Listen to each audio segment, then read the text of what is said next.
Hello everyone. Today we're going to be taking a look at a brand new and very unique hybrid robot vacuum, the eufy E20. Eufy sent me this product for review. The first of its kind, this robot vacuum is two machines in one, with a built-in removable cordless hand vac. The hand vac can also become a stick vac, giving you several cleaning options with this one machine. Just this feature makes the robot stand out, but it has several other features that make this one worth your consideration. We've got two vacuums to test today. Today we'll go over the features of the machine, put the robot and stick vac through various cleaning tests, see how they hold up after exaggerated cleaning jobs, and I'll go over the recommended maintenance to keep them running great. The charging dock of the E20 is small and simple. The dock has a small footprint, and there's a clear plate under the dock so the robot can easily connect with it. Inside the dock, there's a large disposable bag. Because of the clear plate, I would set this up on hard floors if you can, so it has a nice level surface for the robot. One great thing I've noticed so far is that the auto-empty function on this robot works very well. It's the best I've ever tested. The charging dock and auto-empty station are great, but I do have two complaints. Here's everything the robot comes with, and I would like if there was somewhere to store the additional tools on the dock. It definitely needs somewhere to park the wand, and then it would have the tools clipped to the wand, keeping it all together. The auto-empty function of the robot is also pretty loud and takes almost a minute, but it works well, and that's what's important. The robot itself is incredibly unique, with an almost crude-looking but very purpose-built design. The E20 uses LiDAR and a suite of sensors for navigation, and while lacking some obstacle avoidance bells and whistles, the nav is excellent. Underneath the E20, it features a narrow but surprisingly good brush roll with firm rubber fins and a brush roll with dense brushes for cleaning floors. The brush roll doesn't have any tangle-free properties, but lacking those, the pickup performance is surprisingly good. A lot of times with tangle-free vacuums, performance is nerfed for the sake of being tangle-free. This robot doesn't bother with any of that. One thing that makes this robot stand out is that it features multi-cyclonic filtration. The hand vac has a cyclone pack in it, and that drives fine dust out of the airflow, which results in much lower filter maintenance. This represents a leapfrog progression compared to nearly all other robot vacuums on the market. They almost all use dated filtration systems that only use filters to catch dust and dirt in the dirt cup. They clog quickly, causing the robots to lose suction. This robot will be able to auto-empty many times before you need to worry about washing the filters. Robot vacuums don't have a ton of pure suction power in use to begin with, so something that can maintain suction is a great benefit, giving consistent performance room after room. This is possibly my favorite feature. Outside of the shroud getting clogged during really big jobs, this would be considered a no loss of suction cleaner, which are incredibly rare in the category and a huge benefit to the consumer. You get consistent performance and lower maintenance. The hand vac pulls out of the robot, and then you have a full hand vac or stick vac. It's a pretty good stick vac. It has incredibly strong suction with over 110 inches of water lift on max mode. The floor tool can only be used when attached to the telescopic wand. This isn't horrible, but it would be more versatile if you could use all the tools either attached to the hand vac or the wand. However, the tools work well, and it's a capable little hand vac that complements the robot perfectly. The crevice tool stores on the robot, and the idea is that you can pop out the hand vac and the tool quickly for little touch-ups, perhaps cleaning along the edge of the room after the robot's done. Now for some cleaning tests, and let's start with an extreme pet hair pickup test. On this red rug, I've put down and ground in a bunch of fake pet hair, and I've set the eufy E20 to vacuum this area twice at full power. The rug itself confused the robot a little bit at first, but eventually got its bearings and got to work. I think part of this confusion was my fault, as I still had the protective stickers on two of the robot's sensors.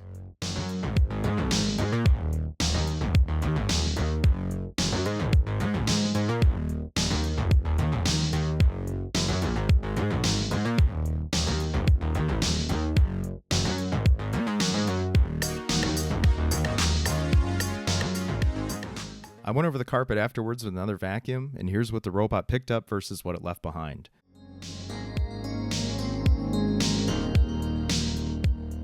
The result was excellent, leaving behind only a little bit of the ground-in fake pet hair. This robot is just a vacuum and it doesn't mop, and has no real tangle-free properties. However, being focused on just vacuuming, the robot's pickup is surprisingly great. Very impressive result. Now let's see how it cleans wall-to-wall carpeting. On my living room floor, I've put down a mixture of oats, rice, and parsley, sort of light to heavy particles. And I'm going to have this do a 2-pass run, and we'll see how it cleans.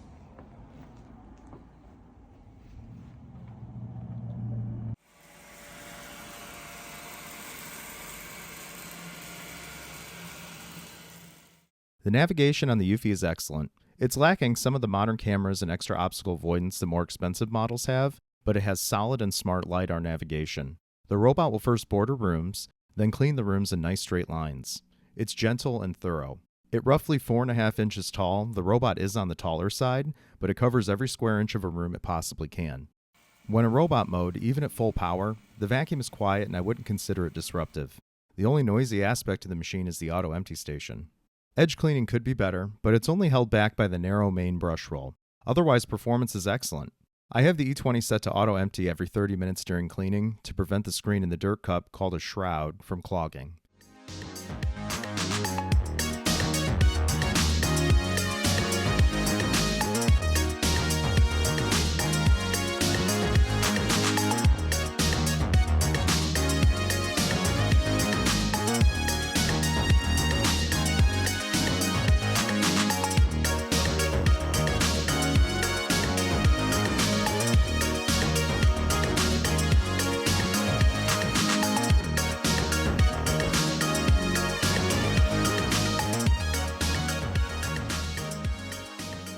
I also like that you can have the robot vacuum the room multiple times per cleaning.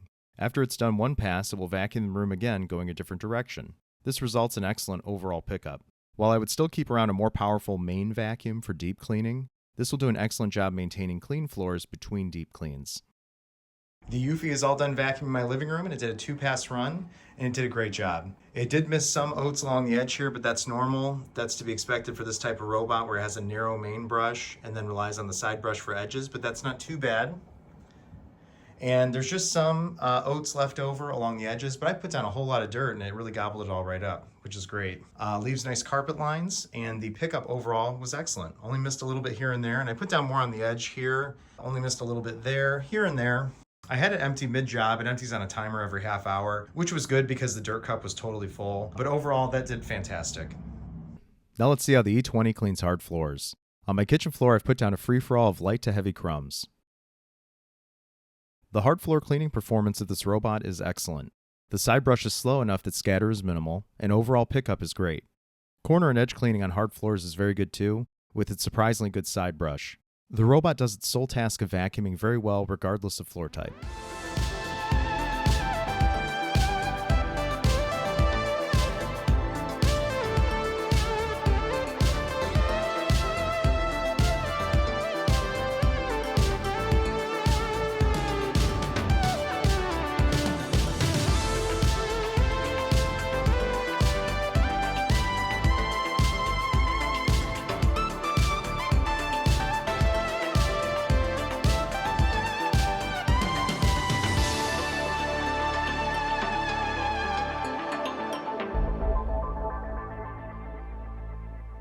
The eufy E20 just finished vacuuming my kitchen, did a 2-pass run. There was one oat left in the corner there, but I threw down quite a bit in that corner and it got everything else. It left only a little bit along the edge, and it missed one oat in the middle of the room.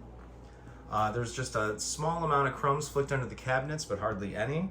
But that did outstanding. It also auto-emptied great too. So it emptied out just fine, and now it's ready to go. You know, a lot of robots struggle to auto-empty after cleaning up a ton of dirt at once. But this did great. So for hard floors, the result was excellent.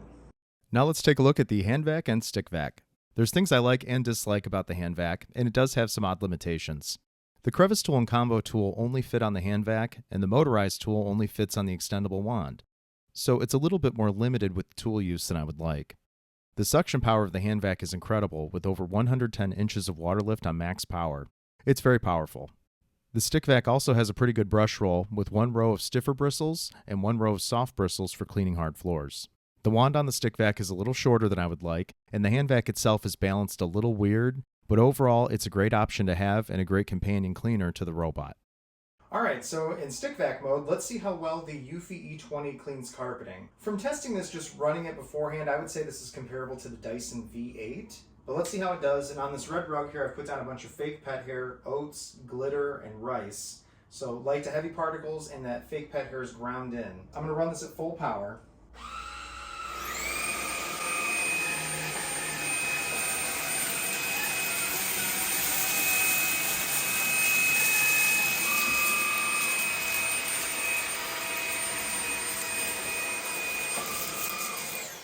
All right, one pass forward and back. That actually did a very good job. Better than I was expecting. It's brightened it up considerably. It picked up all the loose dirt, it gobbled right up. So as I've been testing this, I thought this was most comparable to Dyson's V8, which is in the $300 to $400 range. And I like the stick vac. I've had it for a little while now. Let's see, running this one at full power, the cleaning difference here, if it visibly brightens it up more or not. I've got to run this at regular speed because it will conk out on this carpet.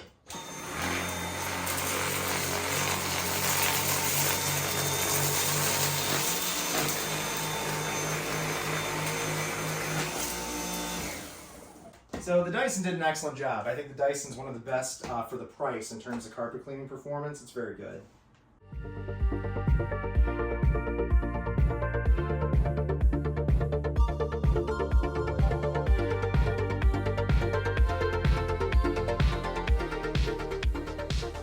Alright, so the eufy is a stick vac. It's still nice and light to waltz around, and it did a pretty good job. I would say this is comparable to Dyson V8 territory mid-range cordless stick vac territory. There's better cleaning options out there like the V15, but Dyson V15 is going to be more expensive than this entire robot kit anyways. So with this, you get a great cleaning robot along with a pretty good stick vac.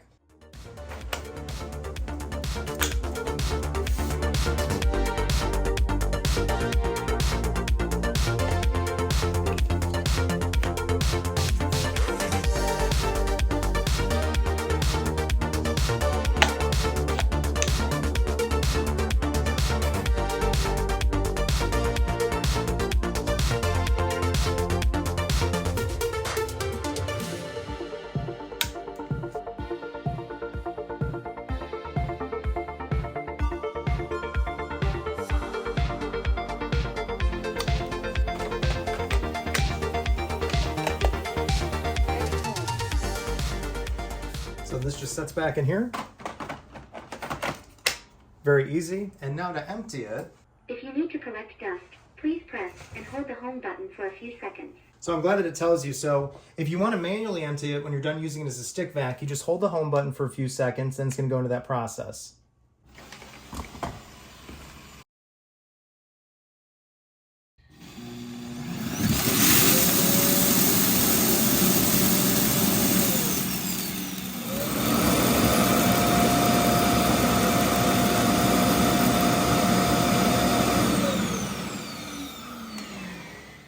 After all those tests, let's see how the E20 held up and what kind of maintenance you should regularly perform. There was a little kicked up dust left behind at the charging dock. I would occasionally use the hand vac to dust this off and keep this area near the charging contacts clean. The brush roll on the stick vac has a clip that pops out, then the brush roll pulls out for easy cleaning. Keep the brush roll clean and wipe out the housing it sits in to keep the air path clear. One thing I've noticed on this robot is that due to the large opening underneath to make room for the hand vac, dust can get kicked up into this area and stick to the hand vac itself. You'll want to occasionally wipe out this open area on the back of the robot, and you'll need to wipe off the hand vac occasionally too. Periodically check and remove the brush roll and pull off any hair or thread built up around it and clean out both the ends. I would wipe out the housing the brush roll sits in as well. While flipped over, clean the small sensors around the outside of the robot as well. This is another thing you can do with the hand vac. The dirt bin twists and unlocks, and the cyclone pack also twists and unlocks then drops down. Removing this gives you access to the washable filters. Both the filters and cyclone pack are washable, a feature I really like. Just make sure they're 100% dry before reinstalling them. This has been through a lot of tests and use, and the filter has very little dust on it. This means that unlike most robot vacuums, you won't have to fuss with all this stuff as often. Today I'm just vacuuming off the filters with another vacuum. With everything removed, I would wipe out the bin area as well. Then it all twists and locks back into place. The most maintenance you'll have to do on the machine is regularly wiping off the outside of the hand vac. Otherwise, it's not bad at all. So there you have it. Overall, I think this is a great product. The main hybrid changeover aspect of the machine is executed well. Both the robot and stick vac do a good job. The robot's performance is excellent. Focusing on just being a vacuum, the E20 has great performance on carpeting and hard floors. It's smart, thorough, gentle, quiet, and the app works well, giving the robot all the custom cleaning options you would expect. The battery life in my home is about 50 minutes of cleaning at a time, but if it needs to, it will stop, recharge, then pick up where it left off. The stick vac works well too, and it's nice that you can use it for touch-ups in between running the robot. The auto-emptying of the robot is the best I've ever tested, and being multi-cyclonic, the filtration system on the robot is better than nearly all the competition. My complaints are minimal. On the robot side, I would like if the brush roll were wider, but it's smart and the pickup and coverage are still great. I also don't like that there's an open area on the bottom of the robot where the hand vac stores, because dust static clings to the hand vac over time. On the stick vac side, I would like if the extendable wand were longer, all of the tools were usable on both the hand vac and wand, and it would be nice if the tools could be parked and stored on the dock. The square-ended tools are friction fit, they just press onto the hand vac, and they're kind of difficult to remove. The stick vac could be balanced better with the battery, and the power head could be a little more beefed up with better edge cleaning, but this is still a really nice addition to the robot, and I think most people will be pleased with the dual-purpose design. First-gen complaints aside, this is still a great product. It's innovative and all the cleaning options work well. It's also reasonably priced in the robot field, sort of mid-tier, around $5 to $6.49, but you get 2 good vacuums in one. In some ways, this robot is far ahead of even the high-end competition, thanks to its much better filtration system and auto-emptying that actually works. So if you don't need all the bells and whistles, you'll probably be really happy with this hybrid robot. I always enjoy reading your comments. Please don't hesitate if you have any questions. Thank you for watching, and have a great day.